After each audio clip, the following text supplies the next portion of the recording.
अब यशोदा मैया ने उल्टा सुनाना शुरू किया, अरे मेरे लाला के पीछे पड़ी रे, कौन पकड़ लाई? अपने खुद के देवर पकड़ लाई? सही क्यों ना बतावे, तो कुछ सब में मेरो लाला ही दिखे। ना ना मैया सांची कह रही हूँ, तेरी सौगन तेरो लाला ही पकड़ो मैंने। इतने में ठाकुर जी यशोदा मैया के आंचल से बाहर निकल के बोले, मैं तो यहाँ हूँ, मैं कहाँ से पकड़ो? प्रभावती बोली, मैया तेरो लाला सच में बहुत उद्यमी है मैया, मैं यही को पकड़ के लेके आई जे कब कब मैं हाथ बदल के भाज गो। बोले हाँ मेरो लाला तो जादूगर है, हाथ बदल ले यूं कर ले। प्रभावती को खूब सुना दी, प्रभावती चली गई, रोती भई जा रही है। सब गोकुल के लोग कह रहे हैं, बोले है गयो पकड़वा दियो लाला। इतने में ठाकुर जी बोले, मैया अब मेरो भय खत्म है गयो, अब मैं खेलवे जाऊं ग्वालन के संग? बोले हाँ लाला जा। ठाकुर जी दौड़ करके गए और एक गली के बाहर एक हाथ मधुमंगल के कंधा पे, दूसरा सीधा मां कंधा, ऐसे खड़े ठाकुर जी। सामने तो प्रभावती आ रही है। ठाकुर जी, भाभी जी राम राम। प्रभावती तिरछी नजर से देख रही है, शर्म नहीं आ रही तुम्हें?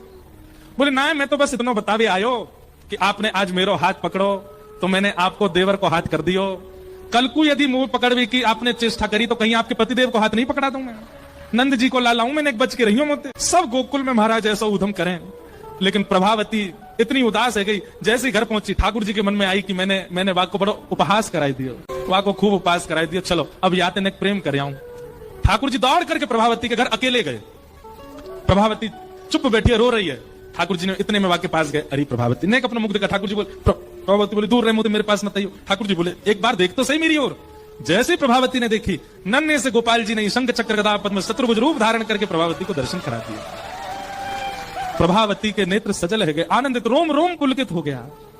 ठाकुर जी के चरणन में दंडवत प्रणाम किया। बोले नाथ ये आप ही पूरी लीला कर रहे हो ब्रजमंडल में? ठाकुर जी बोले हाँ, ये ब्रजवासी के प्रेम को स्वीकार करवे के काज में आयो, मैं तो बहुत प्रभावित हो, ये हमारे तेरे संग ऐसी लीला करी।